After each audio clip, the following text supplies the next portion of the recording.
ठीक ठीक। देखें जदीद ट्रीटमेंट में लास्ट टाइम भी डिस्कस किया था मैंने पीआरपी ट्रीटमेंट। पीआरपी, हाँ।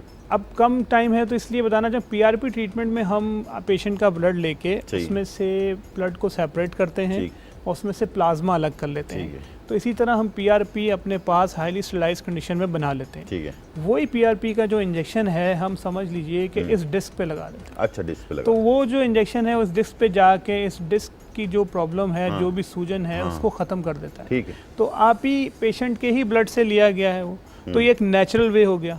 तो नेचुरल वे हो गया ट्रीटमेंट का, ठीक है।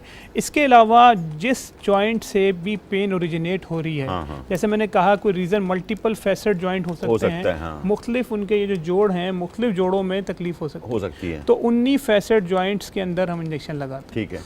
देखिए इन इंजेक्शंस की टेक्निक जो है मैंने एज ए ऑर्थोपेडिक सर्जन मैंने डॉक्टर पीटर से सीखी है, जो कि ऑस्ट्रेलिया से शॉर्ट सेल्स के ओनर हैं और जिनका क्लिनिक पाकिस्तान भी आ चुके हैं। जी आपके शो में भी आ चुके हैं। तो उनसे वर्कशॉप उनके साथ की है, उनके साथ ट्रेनिंग ली है, तो उन्होंने आइडियाज़ बताएं कि किस तरह लगाया जाता है। तो ख़ास तौर पे ख़ास टेक्निक के साथ इन फैसेट्स के अंदर हम इंजेक्शंस लगाते हैं पीआरपी के।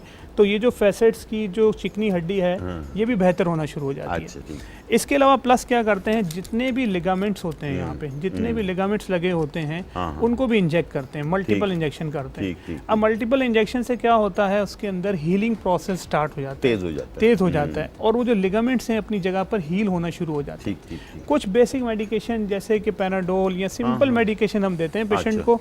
ऐसी मेडिकेशन नहीं देते जो उनके मैदे पे प्रॉब्लम करे, जो उन्हें किडनी पे प्रॉब्लम करे या उन्हें क्रॉनिक उसमें रहना पड़े प्रॉब्लम के साथ।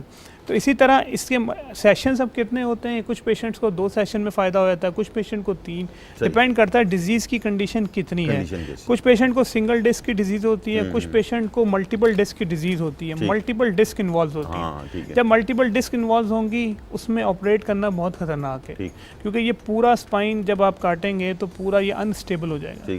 तो और ये भी देखें कि डिस्क कितना करीब है इस रग के।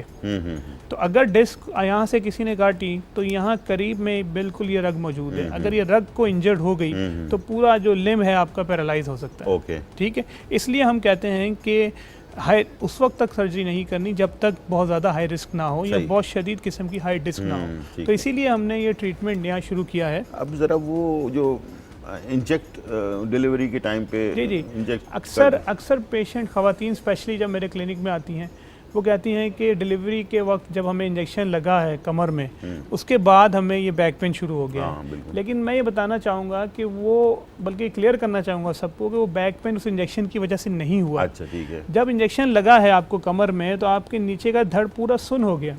ठीक है।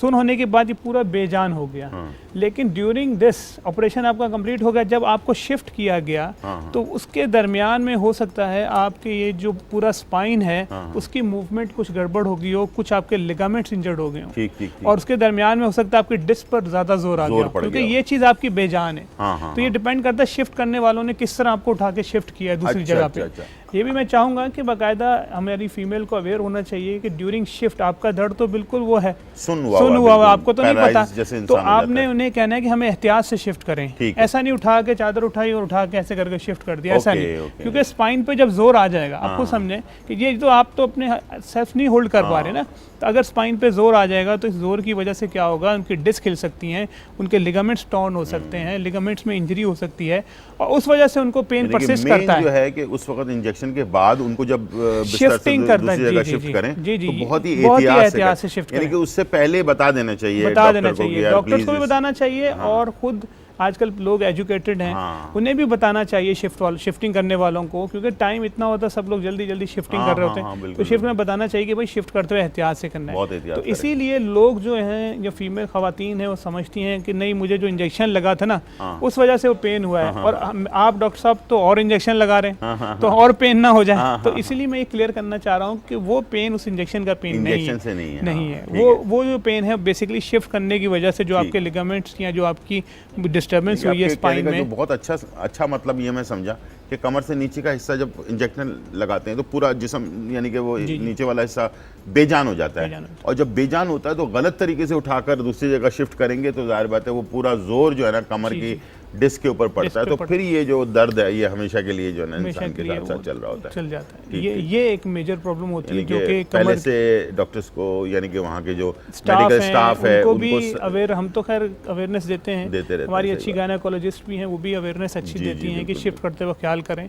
इवन मैं भी ऑर्थोपेडिक जब ऑपरेट करता हूँ तो मैं भी उसमें भी शिफ्टिंग का ख्याल रखता हूँ पेशेंट को, कि शिफ्ट है, तो हमारा भी आमतौर पर ऑपरेशन जो है हम शिफ्ट इंजेक्शन लगा के कमर में करते हैं। सही है, तो उसमें भी शिफ्टिंग में ये इशू ना हो बाद में, क्योंकि पेशेंट तो समझेगा ना कि मेरा जो इंजेक्शन लगा था उस वजह से मेरी कमर में दर्द है, इसके पहले मुझे कभी नहीं था, लेकिन एक्चुअल कॉज जो होती है वो शिफ्टिंग कॉज होती है, जिसकी वजह से तकलीफ होती है। तो इसी तरह मैं गर्ज करूँगा कि हमारे पास आएँ, अपनी प्रॉपर डायग्नोसिस कराएं, और ये जो लेटेस्ट ट्रीटमेंट है जिसे हम PRP कहते हैं, लास्ट टाइम भी हमने डिस्कस किया था, इसके अलावा प्रोलोथेरेपी दूसरा ट्रीटमेंट है साथ में, जो हम दोनों को मिक्स करके करते हैं, वो कराएं और इस चीज़ से हमेशा के लिए छुटकारा हासिल करें, ताकि आपको जो है हम वक्त पर ट्रीटमेंट दे सकें, इससे पहले कि आपकी बीमारी जो है और ज़्यादा लेट होती जाए। अच्छा, एक सेशन होता है, फिर सेकंड होता है, फिर थर्ड होता है ना, किसी का आपने बोला है कि पहले या दूसरे सेशन में ही बंदा सही हो जाता है या तीसरे की ज़रूरत भी नहीं पड़ती है, लेकिन एक सेशन जो है दूसरे सेशन के दरमियान कितने दिन का वक्फा? देखिए, कम से कम हम 1 मंथ का वक्फा लेते हैं। एक दफा आपने ट्रीटमेंट की और 1 महीने का जो गैप होता है, ताकि वो अपना जो आपने इंजेक्ट किया है, जो भी किया है, उसका असर पूरा हो जाए। ठीक है, उसके बाद 1 महीने के बाद 1 महीने का गैप इसलिए भी ज़रूरी है कि नेचुरल एक लिगामेंट्स की हीलिंग का टाइम 6 वीक्स है ऑलमोस्ट। अच्छा, ठीक है। तो हम 4 to 6 वीक वेट करते हैं कि हमने जो इंजेक्ट किया है, जो भी हमने एक रीजनरेटिव ऑर्थोपेडिक स्टार्ट की इसके लिए, तो वो कितना टाइम ले रही है, वो 6 वीक या 4 वीक हम उसे देते हैं। ठीक है। जब सेकंड विजिट पे पेशेंट आता है, उसे दोबारा जीरो से एग्जामिन किया जाता है कि उसके जो टेंडर स्पॉट्स हैं, जहाँ जहाँ उसको पेन थी, वो पहले मार्क कर चुके होते हैं। हमने अपने पास नोटिस किया होता है कि इसके भाई 30-15 टेंडर स्पॉट्स हैं जहाँ पे हमने इंजेक्ट करना है। तो उन स्पॉट अब देखते हैं कि नेक्स्ट मंथ में उसके कितने बाकी रह गए। हो सकता है नेक्स्ट मंथ में उनके सिर्फ 4 बाकी रह गए,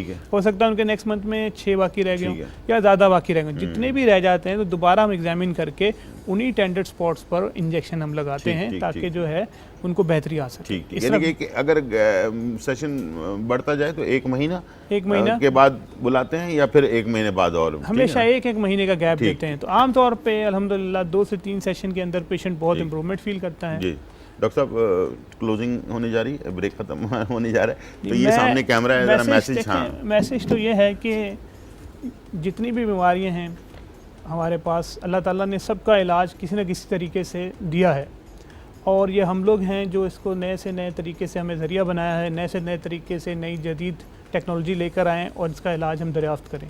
तो अल्हम्दुलिल्लाह आप लोग जो हैं कमर की जो तकलीफ़ में मुब्तला मरीज़ हैं वो बेफ़िक्र हो जाएं और इसका अपना इलाज कराएं, हमारे सेंटर पे आएँ। इंशाअल्लाह ताला अल्लाह ने चाहा तो आपको ज़रूर शिफा हासिल होगी। बहुत शुक्रिया आपका, आप आए और बहुत ही कारआमद मालूमात आपने दी। Thank you. छोटा सा ब्रेक, फिर वापस आता है।